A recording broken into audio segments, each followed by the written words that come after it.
Rather রাব্বি ফি রিদাল ওয়ালিদাইন ওয়া সাকাতুর রাব্বি ফি সাকাতিল ওয়ালিদাইন। রবের সন্তুষ্টি পিতামাতার সন্তুষ্টির ভিতরে, আর রবের অসন্তুষ্টি পিতামাতার অসন্তুষ্টির ভিতরে। খবরদার মাকে কষ্ট দিবি না, বাবাকে কষ্ট দিবি না। কসম আল্লাহ, যেই সন্তান মা বাবার কষ্ট দেয়, মা বাবার হক আদায় করে না, সম্পর্ক রাখে না, কিয়ামতের ময়দানে ওই সন্তানেরা কোনোদিন খোদার জান্নাতে যাইতে পারবে না। কথা ঠিক কিনা? মা বাবার সেবা করা ছাড়া, খুশি করা ছাড়া জান্নাতে যাওয়ার কোনো রাস্তা নাই।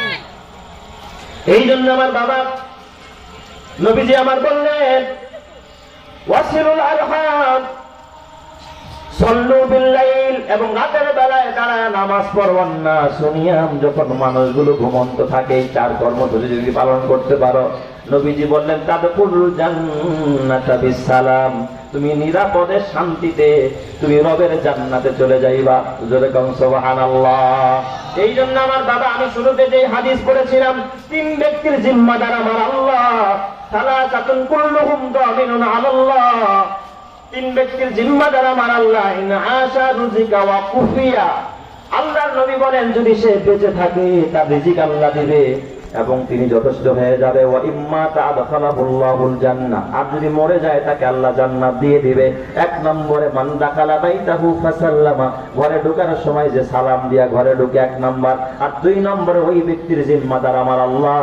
ওয়া মান খারাজা ইলাল মাসজিদ ফাহুয়া দামিনুন আলাল্লাহ, যে মসজিদের থেকে বের হয় ওই ব্যক্তির জিম্মাদার হয় কে?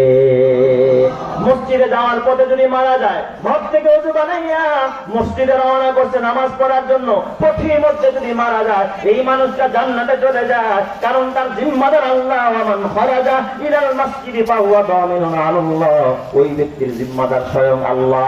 এবং হাদিসের মধ্যে আল্লাহর রাসূল বলেন, আর বাবা কিয়ামতের ময়দানে আল্লাহ তাআলা যেই 7 শ্রেণীর মানুষকে আরশের নিচে ছায়া দিবে, তার মধ্যে একটা শ্রেণীর মানুষ হলো ওয়ারাজুলুন কলবুহু মুআল্লাকুন বিল মাসাজিদ, যাদের অন্তরগুলো মসজিদের সাথে সম্পৃক্ত থাকে, মসজিদকে ভালোবাসে, 5 ওয়াক্ত নামাজ মসজিদে গিয়ে আদায় করে, কিয়ামতের ময়দানে আল্লাহ আরশে আজিমের ছায়া দান করবে। জোরে কোন সুবহানাল্লাহ।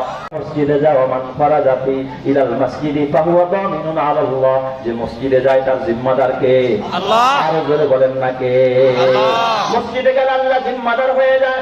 আল্লাহর রাসূল বলে 3 নম্বর, ওয়ারাজুলুন 3 নম্বর, ওয়া মান ফারাজা ফি সাবিলিল্লাহ, যে আল্লাহর রাস্তায় বের হয়ে যায়, ফাহুয়া দামিনুন আলাল্লাহ, আল্লাহর রাস্তায় যারা বের হয়, এই যে বলেন তো জিহাদের রাস্তা আল্লাহর রাস্তা, এই যে আপনারা বয়ান শুনতে আসছেন এটাও আল্লাহর রাস্তা, এই যে মাদ্রাসায় যে তলেবুল ইলমরা বের হয়ে গেছে, বলেন তো এটা কার রাস্তা?